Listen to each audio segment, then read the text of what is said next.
Yo les potes, c'est Badfish et je vous retrouve dans une nouvelle vidéo où il y a eu de la chasse, comme vous pouvez le voir, du beau poisson. Je suis pas tout seul, c'est vraiment bonne ambiance, je te chasse, je vais vous montrer tout de suite ce que j'ai eu et on repart pour le grand format, une vidéo grand format, vraiment une vidéo que j'aime. Et déconnade hein, pour ceux qui disent que je chasse dans les réserves ou quoi, ou des poissons protégés. À la fin j'ai dit ouais j'ai pillé la réserve. Allez, on commence tout de suite dans une eau très cristalline.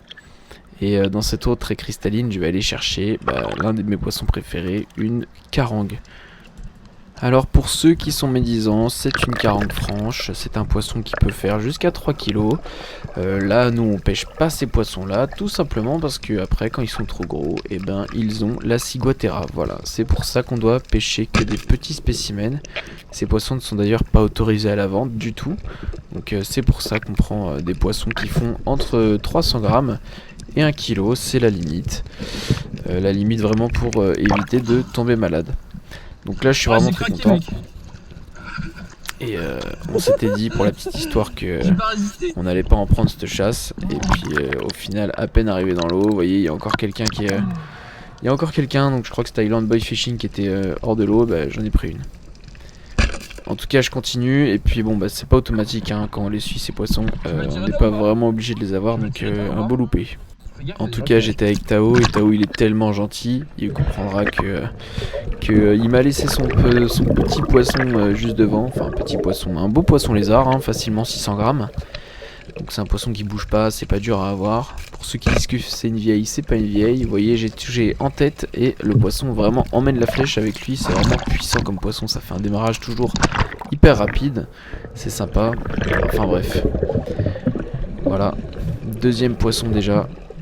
Et là je vous le dis, hein, c'est à peine 10 minutes de chasse et c'est que du kiff parce qu'on voit que l'eau est tout de suite poissonneuse et c'est très clair. Là c'était filmé en caméra inversée, j'ai passé la tête pour vous montrer, regardez comme il est mignon celui-là, il est toujours trop mignon et là j'ai vraiment l'impression qu'il est plus mignon que les autres avec sa tache blanche en dessous. Et allez, on repasse à quelque chose d'un petit peu moins mignon, cette fois-ci je plonge, je fais une petite coulée pour aller chercher un gorette. Et celui-là il a attiré mon attention de loin parce que sa couleur était un peu différente des autres gorettes. Ah, voilà, il est beau, il est tiré par derrière, donc par la queue, je l'ai aussi touché devant. Donc franchement top, un beau poisson, j'apprécie vraiment ce poisson.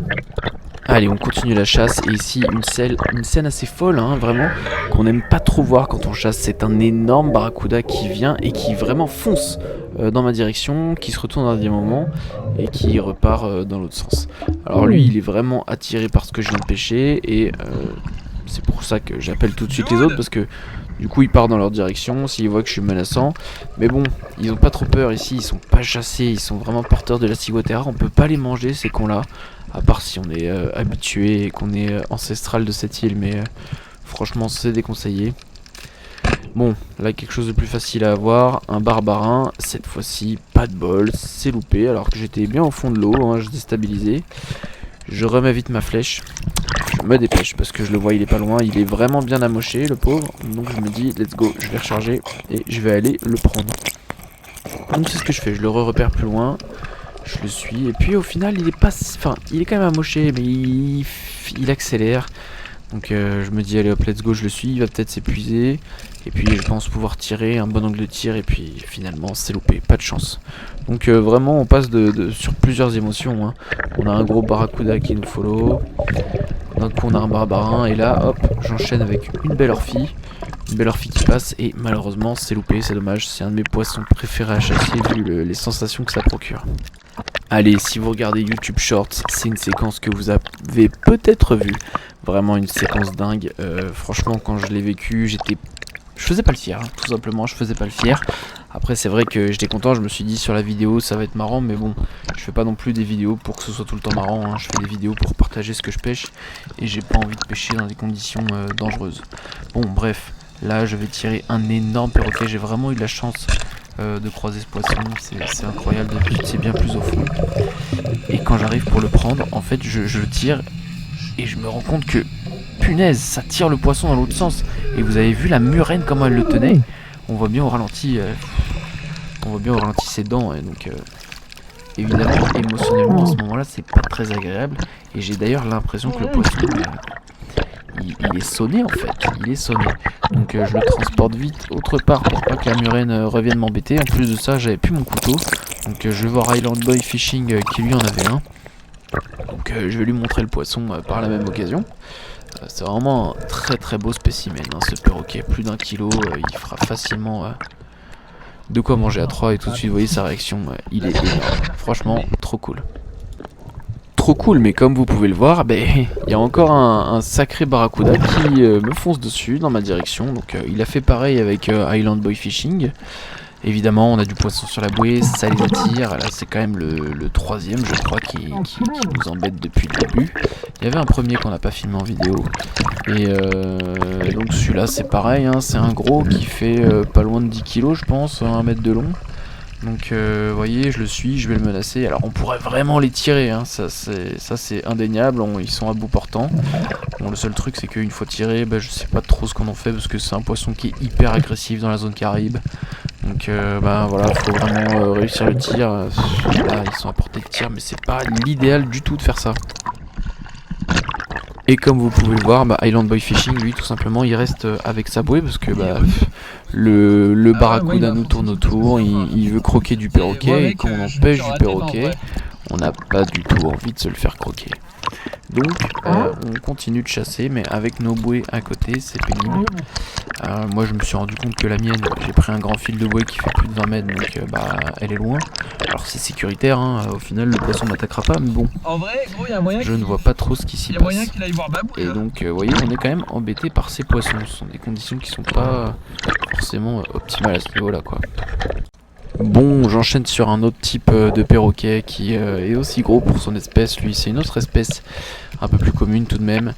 Et donc, ça peut pas marcher à chaque fois. Comme vous voyez, je tire juste à côté. Bon, dommage, c'était un beau poisson. Ça aurait été très très bon au four avec du lait de coco. Allez, on continue la chasse. Cette fois-ci, tout simplement une blanche cendrée. Bon, petit poisson des Caraïbes qui ressemble un peu à un sard.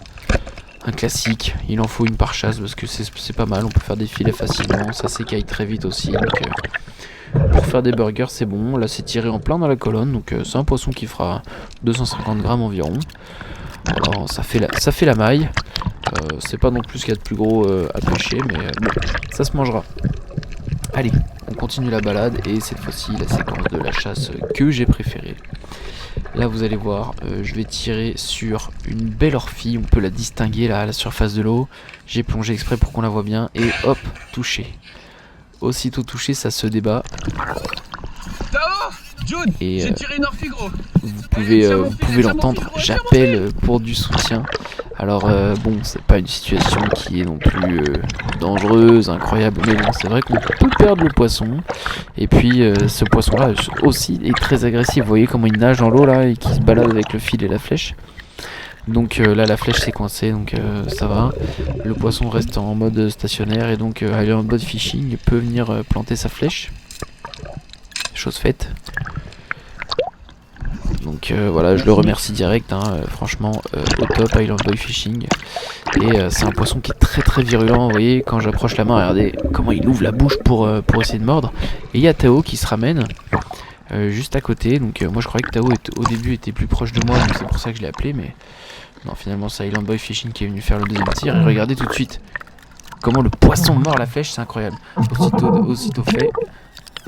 Voilà, j'ai tout de suite pensé à m'amuser. Franchement, ce moment était vraiment trop drôle. Je rigole encore après avoir après en regardant la vidéo, c'est incroyable. Donc je reteste encore le réflexe du poisson, mais évidemment, je vais pas tarder. Il faut pas non plus garder le poisson trop longtemps en train de souffrir. Donc hop, très vite. J'ai pas mon couteau, mais c'est pas grave. J'enlève tout de suite les branchies, je lui casse le cou. C'est terminé. Là, le poisson est décédé. Donc voilà, plus de souffrance. Plus de souffrance pour cette bête qui est, regardez, un long poisson quand même. Je la pensais plus épaisse, mais quand c'est dans l'eau c'est toujours un peu plus épais. Mais ça reste un beau poisson qui se mangera en petits tronçons. Donc je vais aller la mettre sur ma flèche. Comme vous pouvez le voir, le chemin pour aller à la flèche il est long. Et là je vous montre une petite séquence, tout simplement parce que c'est vraiment un des coins que j'adore. J'y vais à chaque fois que je chasse. C'est là qu'il y a des tout petits poissons qui sont vraiment très mignons. Bon, je me balade sous l'eau à la recherche de poissons qui pourraient venir en étant curieux de voir ce qu'il y a au fond de l'eau. Mais bon, ce n'est que moi. Évidemment, les poissons ne se ramènent pas. Mais qu'est-ce que je repère? Tiens, qu'est-ce que je repère? Eh bien, je repère un poisson lézard posé sur une roche. Alors, je vais tout simplement descendre, me mettre à son niveau pour aller le pêcher, quoi, tout simplement, parce qu'il fait vraiment la taille que j'apprécie, donc c'est parfait. Je me rapproche de lui, donc je vais viser la tête pour essayer vraiment de faire un stone shot parfait. Et le stone shot est réalisé, et regardez ça, il se décroche de la flèche. Sauf que le poisson est tellement stone, ça lui pète le cerve, que je n'ai que à venir le cueillir. Incroyable comme scène, franchement, cette chasse devient folle. Chaque instant, il se passe quelque chose. Il se passe tellement que je vais encore tenter un tir sur un barbarin. Je pensais pas qu'il était si gros que ça, je me suis dit, tiens, ça fera un poisson de plus. Voilà, il y a 3-4 mètres de fond, je pense, à peine. Et puis au final, je vais aller le chercher. Et puis c'est une agréable surprise parce que je vais voir que c'est un spécimen quand même qui fait une bonne taille. Évidemment, hein, quand je l'ai tiré, je pensais qu'il faisait la maille, mais je pensais pas qu'il serait aussi épais.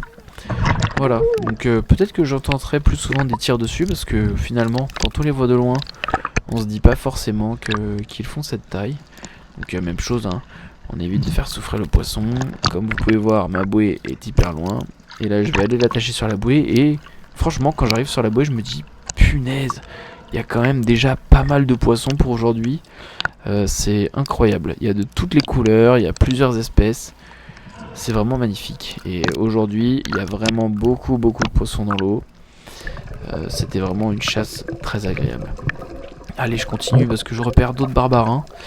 Et les gars, je vais tenter un tir. Donc je suis posé au fond, hein. J'essaie vraiment maintenant au maximum d'être posé au fond. Malheureusement, c'est loupé, hein. J'avance un petit peu, donc c'est pas forcément évident. Là, il y a quoi? Il y a 2,50 m, 3 mètres d'eau. Et là, je vous montre une autre séquence où c'est Island Boy Fishing qui tire un poisson lézard. Et le poisson lézard devient ouf, il se décroche. Punaise, donc vite, je recharge ma flèche parce que je venais de tirer.